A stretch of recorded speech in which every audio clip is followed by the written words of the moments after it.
Perkenalkan, nama saya Sofiawati, saya berasal dari kelas MGH 24. Di sini saya akan menjelaskan tentang bentuk-bentuk usaha. Perusahaan adalah badan usaha yang didirikan untuk memperoleh keuntungan atau laba secara tetap dan terus-menerus.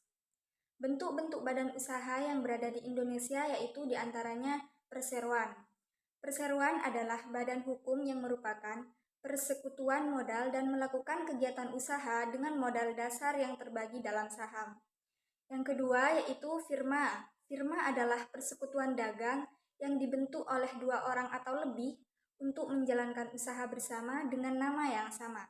Selanjutnya yaitu persekutuan komanditer atau yang disebut dengan CV, yaitu badan usaha yang didirikan oleh 2 orang atau lebih dengan permodalan terbatas. Selanjutnya koperasi.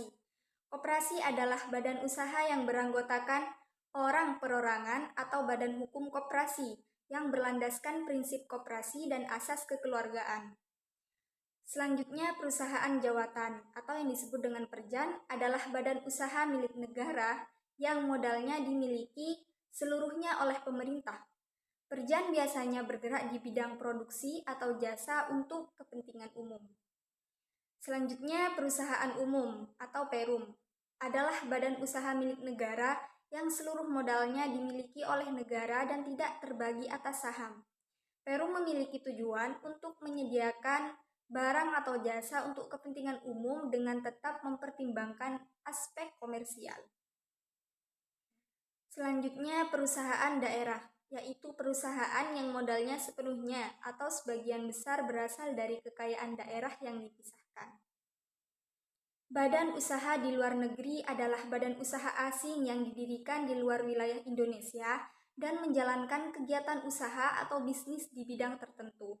Beberapa jenis badan usaha yang saat ini berada di luar negeri yaitu perusahaan lokal, cabang perusahaan asing, dan kantor perwakilan. Perusahaan lokal adalah bisnis yang beroperasi di suatu wilayah atau lokasi tertentu dengan skala kecil hingga menengah.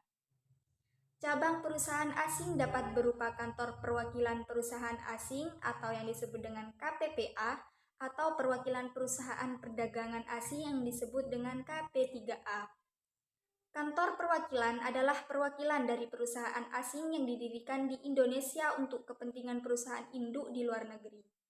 Contoh badan usaha di Indonesia yaitu usaha perdagangan, usaha pertanian, usaha peternakan, dan usaha perikanan. Mungkin hanya ini yang bisa saya sampaikan, kurang lebihnya mohon maaf. Wassalamualaikum warahmatullahi wabarakatuh.